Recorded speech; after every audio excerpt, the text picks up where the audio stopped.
Hello and welcome to Tech Chops Live, and in this live video I'll be having a look at the Opera Mini browser beta version. So that is what I'll be doing in this video. Okay, so the Opera Mini is a web browser. It is basically a small or lighter version of the Opera browser, because the Opera Mini and Opera browser are separate apps, believe it or not. And the beta version enables you to sort of test upcoming updates that the app developer plans to introduce to the Opera Mini browser or the Opera browser, because there is an Opera Mini beta and there is an Opera browser beta as well. Alright. So after installation, it is called Opera Mini Beta. So the naming is fairly consistent. And we are just launching the app, so we'll give that time to load itself.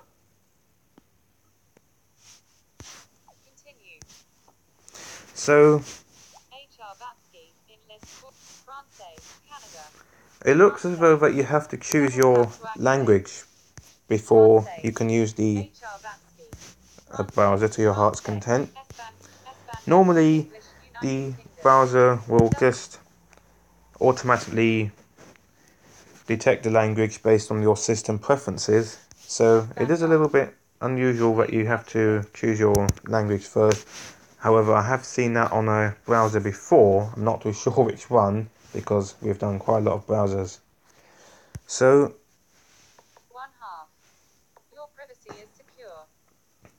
so it's basically giving you a little tutorial, and it's got 1/2. So it looks as though that this tutorial is in 2 steps. So the fact that you get a little tutorial is a very good advantage there.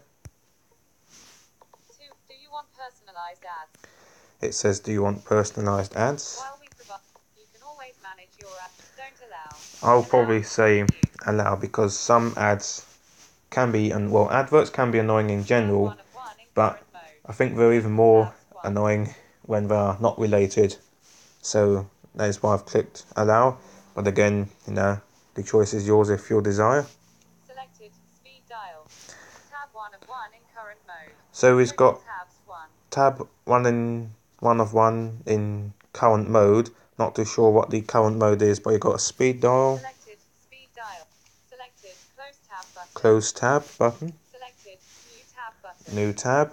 So again, most of the icons so far are labelled, except for there is an unlabelled button, and I just noticed that as I was sort of singing the icon's praises, so I do apologise for the mix up there. So at the top of the screen you've got your new tabs, and it's got search or enter address, which is very good. And the address bar is not too close to the status bar. So some browsers, if the address bar is near the status bar, when you click one item you inadvertently click on the other. The status bar sort of takes you to the notification section, and it's also the place where you can turn items on or off, like your Wi-Fi or Bluetooth or whatever. So the fact that it's not too close to the status bar is a very good advantage there. It's got popular pages, so it's got Instagram, YouTube, Google, Instagram, Amazon, eBay, and it's got a booking.com, and it's got a BBC News, Wikipedia. So the fact that you've got quite a lot of popular pages at your disposal is a very good advantage, because I have looked at browsers lately that haven't even got a page on the home page, let alone the other features that we just come across. So that is a very good advantage there. The main menu is well labelled. However, I haven't really established what those two icons are for. Just going to click one and see what that does. Search engines button. Oh, that sort of brings up the search engines sections. So while we are there, we could as well have a look at the list of search engine preferences. So you've got Google, which is by default, Wikipedia, eBay, Amazon. So that is that. However, I would like to see Bing, Yahoo or AOL, because I think Google and Bing are the most used search engines, followed by Yahoo and all that lot. So I'm a little bit surprised that you haven't got such popular search engines. We're in the main menu now, which, if I didn't say earlier, is well labelled.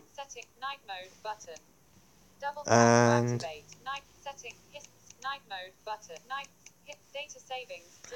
I think that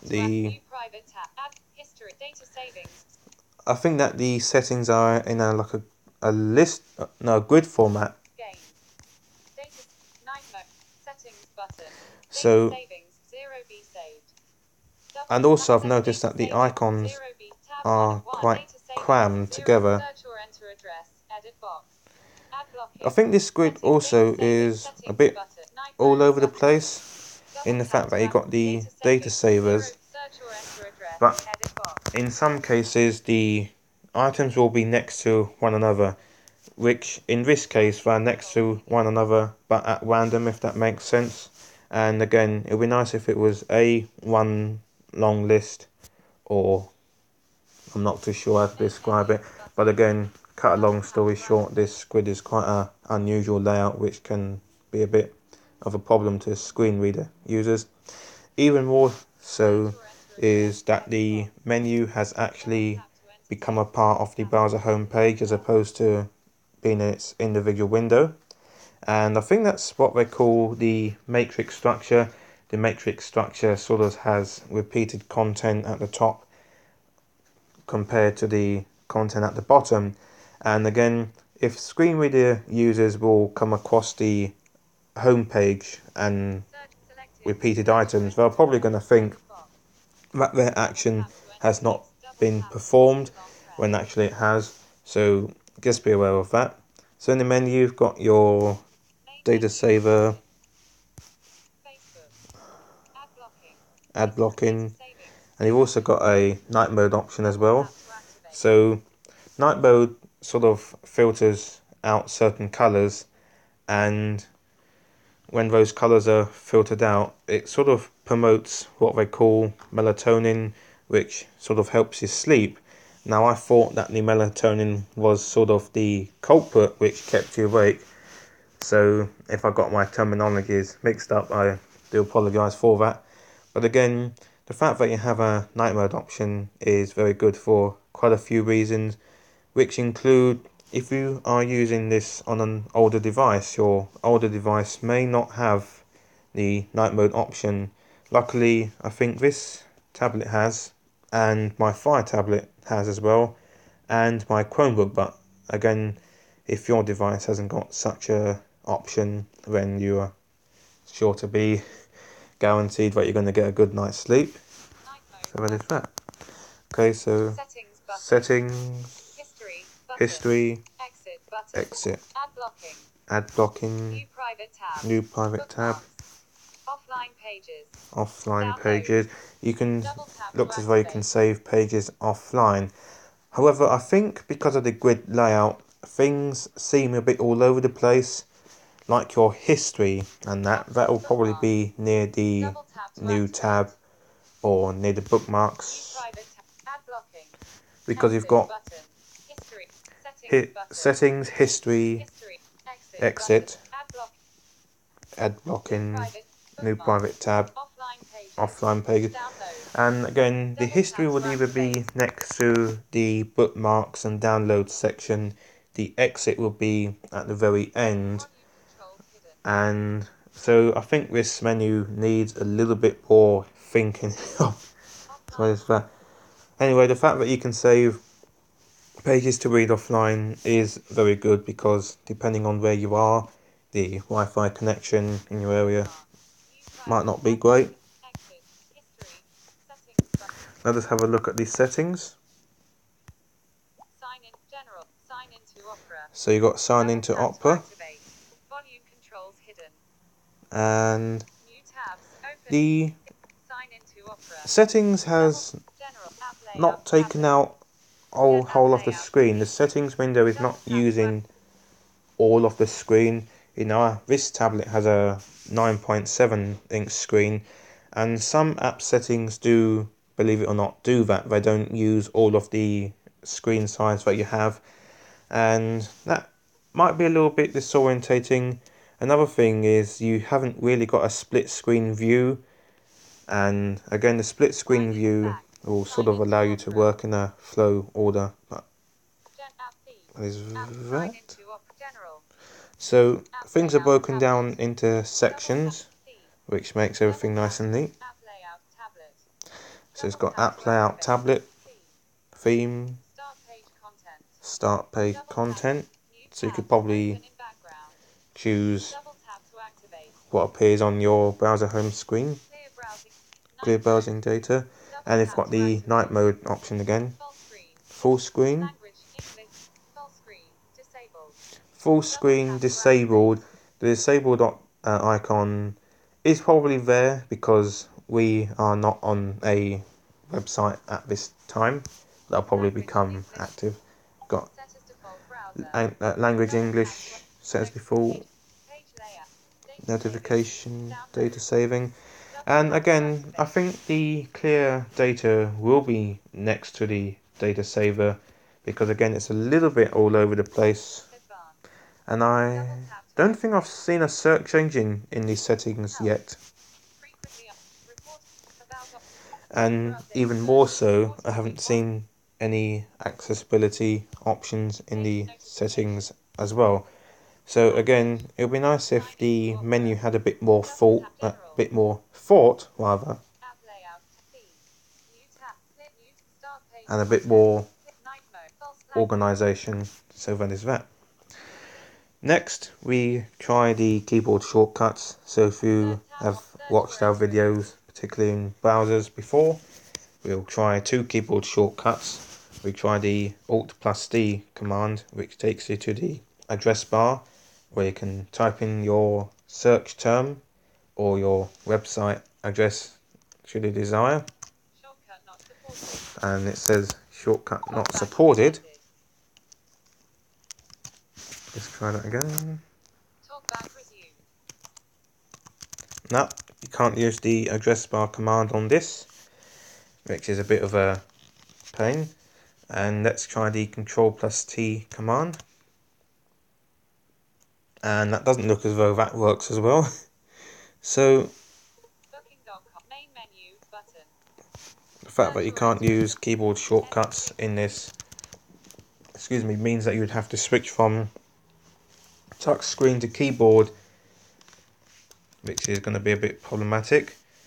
Today we're going to have a look at the Cessna 172.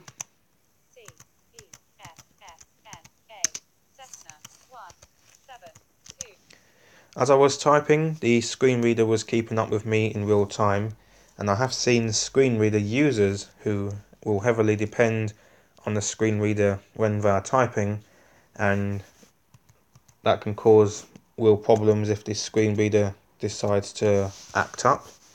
So the fact that this keeps up with you in real time is a very good advantage there.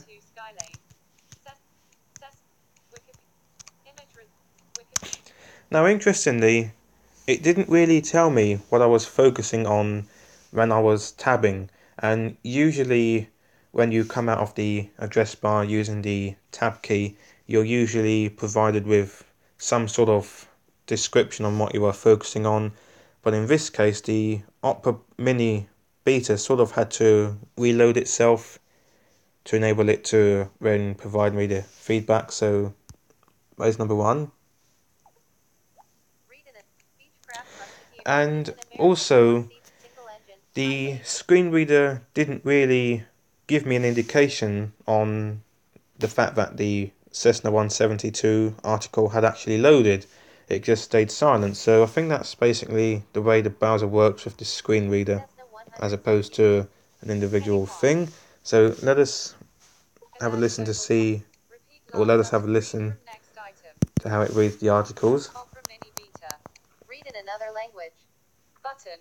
Read in another language. In list 3 items. So by the way, you've got your classic Google Talkback problem in the fact that it switches from US voice to UK voice, and again the US voice particularly sort of grinds on your nerves a little bit, and again I'd rather it stay consistent as opposed to switching from one voice to the other, and that can be quite problematic if a web page is not in English language by default, as you have to wait for a transcription. So that is that.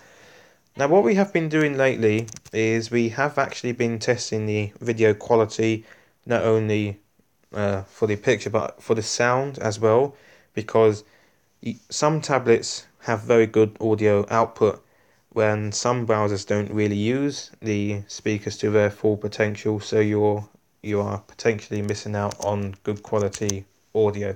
So let us have a look at a Send in the Dogs video. So you're just going to have to bear with me while I get this.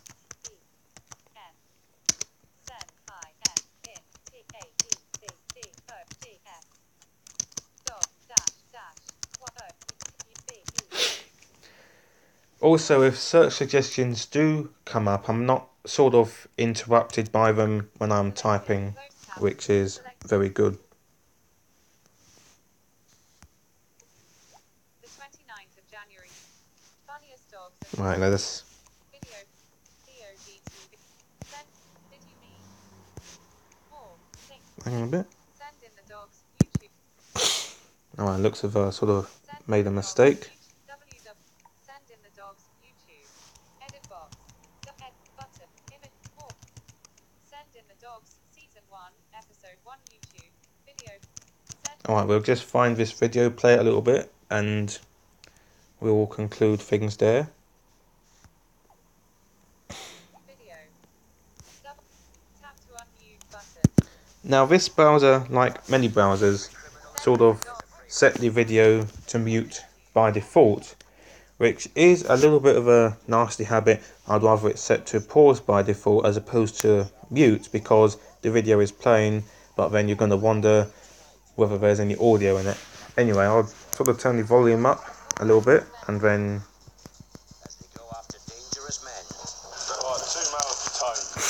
And lay down the law. Down on your knees now! Get on your knees! Searching the streets of London for hidden. so the video quality is fairly good on this. I'm not too sure what you would experience on your Android tablet, because this is a 2015, I think, 2015 9.7, so the quality or hardware could have moved on since then, and I'm not too sure whether the browser is using the speakers to the full potential, or whether my speakers are not as good quality as some tablets, but again you just have to be aware of that. Video playback is pretty smooth and the sound is fairly good. Alright, so in conclusion, the Opera Mini browser is fairly easy to use. However, you've got to be aware of some things. First of all, we'll talk about the browser menu. Instead of opening in an individual window, it sort of becomes part of the home page, or probably the page you are researching should you decide to click on the browser menu. So the fact that it doesn't open in its individual window is a bit disorientating for screen reader users. Also, the menu is in a grid layout, and not all the time items are next to each other in a grid, and it's a bit random. So it would be nice if it was either in a proper grid or a or a list. Also, the menu icons do need some regrouping and some thought behind it. The history is next to the settings and the downloads and bookmarks together, and again some browsers will have all of those together as opposed to them being all over the place. However, video playback is fairly good, and you do have a night mode option, so you can research before you go to bed, and you can save web pages to read offline at your desire. So my advice, if you want to give it a go, then feel free to do so. However, I'll recommend Firefox Nightly if you are a Google Talkback user, as it doesn't use the multiple voices, it just stays consistent. Okay, I hope you've enjoyed this video. If any of you want to share your comments or experiences with the Opera Mini Beta browser, then feel free to do so in the comments section, and I will see you soon.